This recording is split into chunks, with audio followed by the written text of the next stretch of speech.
그래, 요새라면 19살짜리 남자아이, 아니, 거의 어른이 된 아이와 48살짜리 여자 사이의 관계를 묘사할 때 무슨 말 쪽으로 손을 뻗겠는가? 혹시 쿠거와 토이보이 같은 타블로이드 신문 용어? 하지만 당시에는 그런 말이 없었다. 물론 사람들은 그런 표현이 생기기 전에도 그런 행동을 하기는 했지만, 아니면 이렇게 생각할지도 모르겠다. 프랑스 소설들. 자신보다 젊은 남자에게 사랑의 기술을 가르치는 나이든 여자. 하지만 우리 관계는 또는 우리에게는 프랑스적인 것이 전혀 없었다. 우리는 영국적이었으며 따라서 그것을 감당할 도덕적으로 묵직한 영어 단어들밖에 없었다. 주홍색 여자, 간통녀 같은 말. 하지만 수전보다 주홍색이 덜한 여자는 결코 없었다. 그녀가 나에게 말한 적이 있듯이 그녀는 사람들이 처음에 간통에 관해 이야기하는 것을 들었을 때 우유에 물을 타는 걸 가리키는 줄 알았다. 요즘에 우리는 거래적 섹스, 또 여흥적 섹스 이야기를 한다. 당시에는 아무도 여흥적 섹스를 하지 않았다. 글쎄, 했을지도 모르지만 그렇게 부르지는 않았다. 당시에 거기에는 사랑이 있었고 섹스가 있었고 둘이 섞이는 것이 있었고 때로는 어색했고 때로는 매끄러웠으며 때로는 잘 풀렸고 때로는 잘 풀리지 않았다. 나의 부모라고 쓰고 나의 어머니라고 읽는다. 그녀와 나 사이의 대화. 적의로 가득한 여러 문단을 한 쌍의 구절로 압축한 영국식 대화의 한 예. 하지만 이제 나도 19이라고요. 바로 그거야. 너는 이제 겨우 19이야. 우리는 서로의 두 번째 애인이었다. 그러나 사실상 준 동정들이었다. 나는 3학기가 끝날 무렵 대학에서 여자아이를 만나 성적인 입문을 했다. 반면 수저는 아이가 둘이었고 4반세기 동안 결혼 생활을 했지만 미숙하기는 나와 마찬가지였다. 돌이켜보면 우리 가운데 하나가 좀 더 잘 알았다면 상황은 달랐을 것이다. 하지만 누가 사랑해서 돌이켜보는 일이 생기기를 바랄까. 그리고 그 전에 내가 방금 한 말은 섹스에 미숙하다는 뜻일까? 아니면 사랑에 미숙하다는 뜻일까? 하지만 내가 너무 앞서 나가고 있다는 걸 알겠다. 동복 차림으로 출전했을 때 클럽하우스에서는 사람들이 차와 케이크를 놓고 옹기종기 모여 앉아 있었다. 블레이저들은 여전히 나의 적합성을 평가하고 있었다. 는 것을 나는 깨달았다. 내가 마음에 드는 중간 계급인지 이 말이 포함하는 모든 것을 염두에 두고 점검하고 있었다. 내 머리 길이를 놓고 약간 놀리기도 했는데 내 머리카락 대부분은 머리띠가 가로막고 있어 흘러내리지 않았다. 그리고 마치 그 연장선상에서 이야기하는 것처럼 정치를 어떻게 생각하느냐는 질문이 나왔다. 미안하게도 정치에는 조금도 관심이 없는데 나는 대답했다. 그러니까 보수당원이란 뜻이네. 한 위원이 말했고 우리 모두 웃음을 터뜨렸다. 내가 수전에게 이런 이야기를 전하자 그녀는 고개를 끄덕이며 말한다. 나는 노동당원이지만 그건 비밀이야. 뭐 지금까지는 비밀이었지. 자, 그 점을 어떻게 생각하시나? 깃털이 화려한 내 친구. 나는 그건 나에게 전혀 신경 쓰이는 일이 아니라고 말한다. 처음에 맥클라우드 집에 갔을 때 수저는 뒷길로 와서 정원을 가로질러 걸어오라고 말했다. 나는 그런 허물없는 방식이 마음에 들었다. 나는 잠기지 않은 대문을 밀어 열고 흔들거리는 벽돌이 깔린 좁은 길을 따라 퇴비 더미와 부엽토 통들을 지나갔다. 굴뚝꼭대기 통풍관에는 장군풀이 자라고 있었고 울퉁불퉁한 과실수 4그루, 채마밭 한 떼기가 있었다.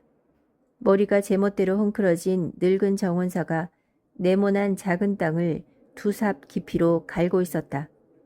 나는 농부를 좋게 보는 젊은 대학생의 권위 있는 태도로 그에게 고개를 끄덕였다. 그도 마주 고개를 끄덕였다. 수전이 주전자에 물을 끓이는 동안 나는 주위를 둘러보았다. 우리 집과 비슷했는데 다만 모든 것이 약간 더 고급스럽게 느껴졌다. 더 정확히 말하자면 이곳에서는 오래된 물건들이 중고로 샀다기보다는 상속받은 것처럼 보였다. 노르스름해지는 양피지갓이 달린 흔한 램프들이 있었다. 또 물건들이 질서정연하게 정리되지 않은 것에서는 딱히 방심이라고는 할 수 없는 뭔가 태평함에 가까운 것이 느껴졌다. 현관에는 가방에 든 골프 클럽들이 그대로 있었고 점심을 먹고 아직 설거지를 하지 않은 어쩌면 전날 밤에 사용한 것일 수도 있는 잔도 2개가 보였다. 우리 집에는 설거지를 해치우지 않은 그릇이란 없었다. 모든 것이 정돈되고 세탁되고 청소되고 광택이 나야 했다. 누군가 갑자기 들이닥칠 경우에 대비해서. 하지만 누가 들이닥친단 말인가? 교구 목사? 지역 경찰관이? 전화를 빌려 쓰고 싶은 누군가가? 가정방문 영업사원이? 진실은 아무도 초대 없이는 집에 오지 않는다는 것이었다. 그 모든 정돈과 치우기는 내 눈에는 뿌리 깊은 사회적 유전으로 보이는 것에서 나왔다. 반면 여기에는 나 같은 사람들이 들이닥쳤고 집은 어머니라면 틀림없이 이렇게 말했을 텐데 2주 동안 먼지털이를 구경도 못한 것처럼 보였다. 정원사가 지독히도 열심히 일하고 있네요. 나는 대화를 개시할 더 나은 말이 없어 그렇게 말한다. 수저는 나를 보더니 웃음을 터뜨린다. 정원사? 그 사람이 기성체제의 주인이야. 곰교롭게도 말이지. 우리 나리십니다. 정말 죄송합니다. 얘기하지 말아주세요. 내 생각에는 그저 그래도 제대로 하는 것처럼 보인다니 다행이네. 진짜 정원사 같다니. 옛 아담. 바로 그거네. 그녀는 나에게 차를 한 잔 건네준다. 우유? 설탕? 바라건대 당신은 지금 내가 기억나는 대로 모든 걸 이야기하고 있다고 알고 있겠지? 나는 일기를 쓴 적이 없고 내 이야기, 내 인생에 참여한 사람들은 대부분 죽거나 멀리 흩어졌다. 따라서 내가 꼭 일이 일어난 순서대로 적고 있는 것은 아니다. 내 생각에 기억에는 다른 종류의 진정성이 있고 이것이 열등한 것은 아니다. 기억은 기억하는 사람의 요구에 따라 정리되고 걸러진다. 우리가 기억이 우선순위를 정하는 알고리즘에 접근할 수 있을까? 아마 못할 것이다. 하지만 내 짐작으로는 기억은 무엇이 되었든 그 기억을 갖고 사는 사람이 계속 살아가도록 돕는데 가장 유용한 것을 우선시하는 듯하다.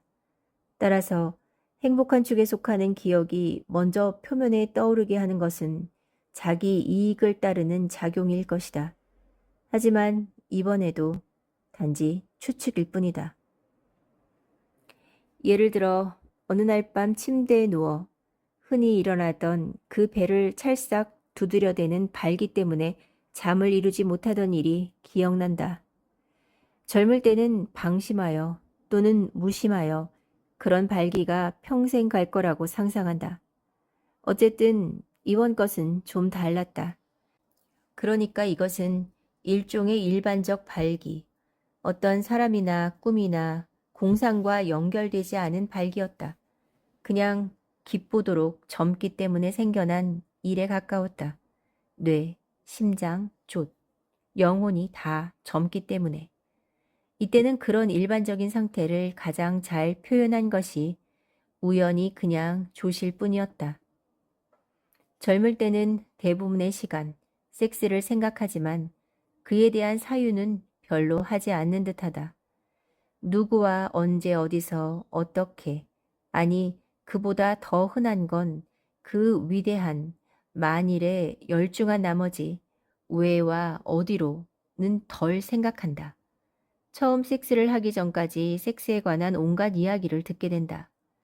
요즘은 내가 젊었을 때보다 훨씬 더 많이, 훨씬 일찍, 훨씬 생생하게 들을 것이다.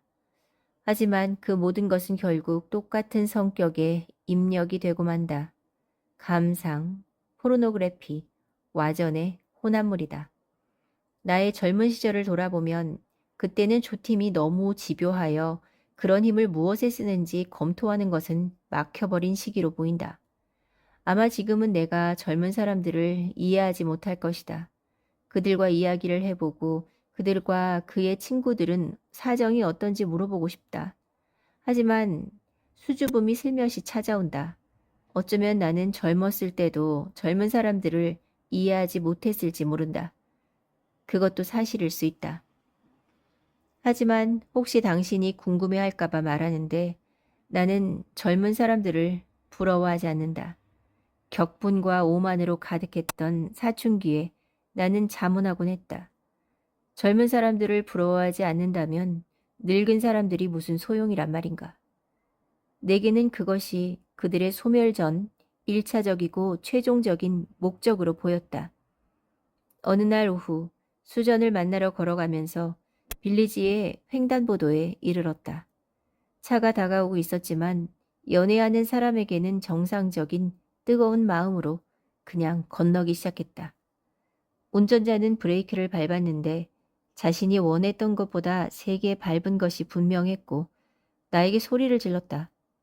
나는 그 자리에 자동차의 엔진 덮개와 일직선을 이루는 자리에 발을 멈추고 운전자를 마주 노려보았다.